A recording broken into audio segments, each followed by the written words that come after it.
Hola, ¿qué tal? Mi nombre es Miguel Ángel Villegas Echavarría, soy del grupo 1149 y el día de hoy les voy a hablar acerca del síndrome de dificultad respiratoria. Así que vamos a ver de qué se trata. Primeramente, es una atelectasia pulmonar progresiva causada por la deficiencia de surfactante pulmonar. Esto sí es muy importante que lo entiendan.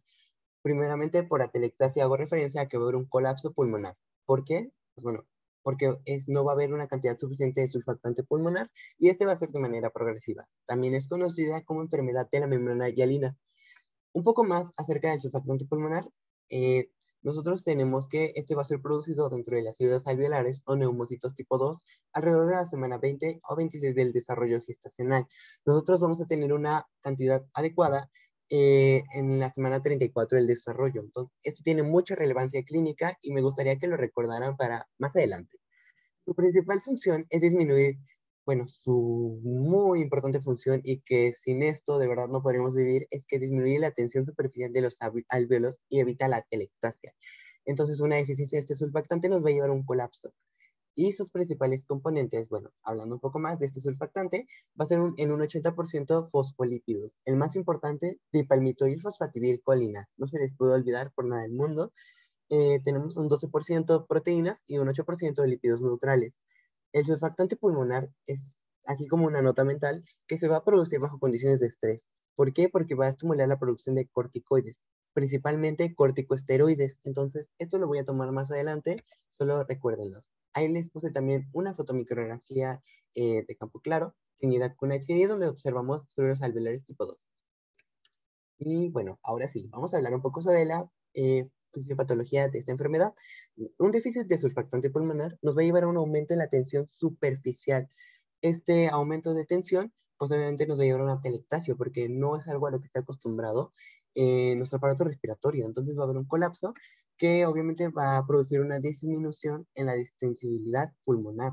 Nosotros necesitamos que estos pulmones, que este aparato respiratorio se pueda distender y se pueda contraer adecuadamente para que el proceso de hematosis y todo lo que tenga que ver con la respiración pueda suceder de una manera adecuada. También nos puede condicionar una alteración que se conoce como BQ.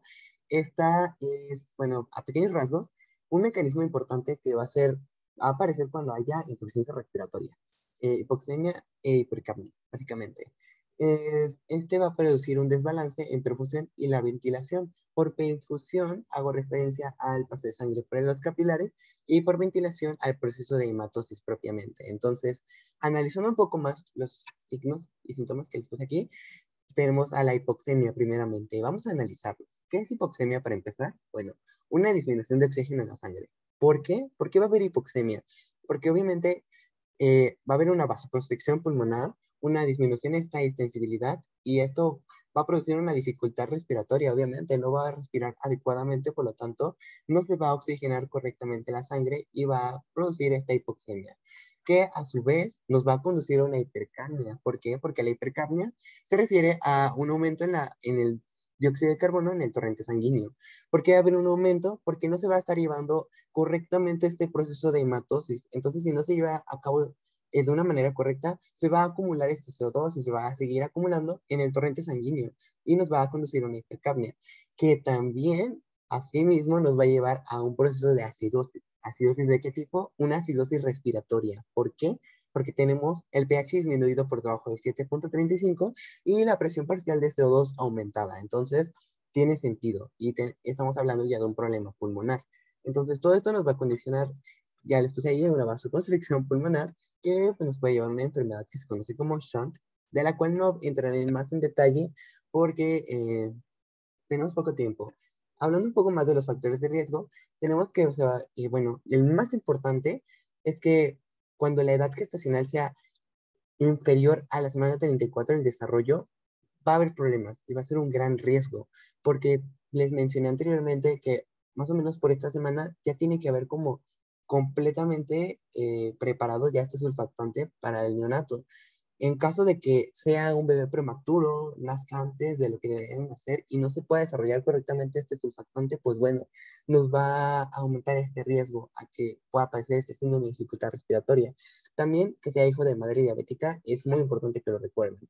Igualmente una hemorragia a la segunda mitad del embarazo, los partos por cesárea, sexo masculino o asfixia perinatal son los principales factores de riesgo. Me interesaría mucho y me gustaría que se quedaran con los primeros dos. También tenemos, por otra parte, factores que van a disminuir este riesgo a padecer este síndrome. ¿En qué se basa esta disminución? En que yo les mencioné que el surfactante pulmonar, que es la base de toda esta patología, se produce bajo condiciones de estrés. Entonces, básicamente, los factores que van a disminuir este riesgo, pues bueno, son los que van a poner en condiciones de estrés en el cuerpo humano, en el cuerpo de la madre. Entonces, ¿cómo se va a conducir, cómo va a ser este proceso? Bueno, el estrés estimula la producción de corticoides y los corticoides estimulan la producción de surfactante pulmonar, como no es en el caso de las madres fumadoras, el hipertiroidismo, la toxemia, el sexo femenino, según las bibliografías. Entonces, lo que va a disminuir este riesgo va a ser lo que provoque estrés. ¿Por qué? Porque va a estimular la producción de corticoides y estos corticoides van a producir más surfactante pulmonar, que obviamente, pues bueno, va a ser muy bueno en este caso para prevenir esta patología. Sin embargo, no es como tal un factor protector porque no es de lo más correcto, por ejemplo, que haya madres fumadoras, ¿no? Entonces, también tenemos la administración de corticoides, pero eso va más en el aspecto del tratamiento que en un momento veremos. En cuanto al cuadro clínico, se caracteriza por respiraciones rápidas, trabajosas, con quejido, que van a aparecer inmediatamente o pocas horas después del parto. Entonces, esto sí es como muy característico y ya estamos hablando y acercándonos cada vez a una enfermedad respiratoria. Tenemos también retracciones supraesternales y subesternales, el aleteo nasal, murmullo vesicular disminuido, estertores en pulmones. Esto en un estadio inicial. Ya en complicaciones más graves vamos a encontrar progreso como cianosis, letargo, respiración irregular o apnea. Incluso puede llevarnos a la insuficiencia cardíaca. Entonces, para que los tengan en cuenta y los puedan analizar, estamos hablando de síndrome de dificultad respiratoria.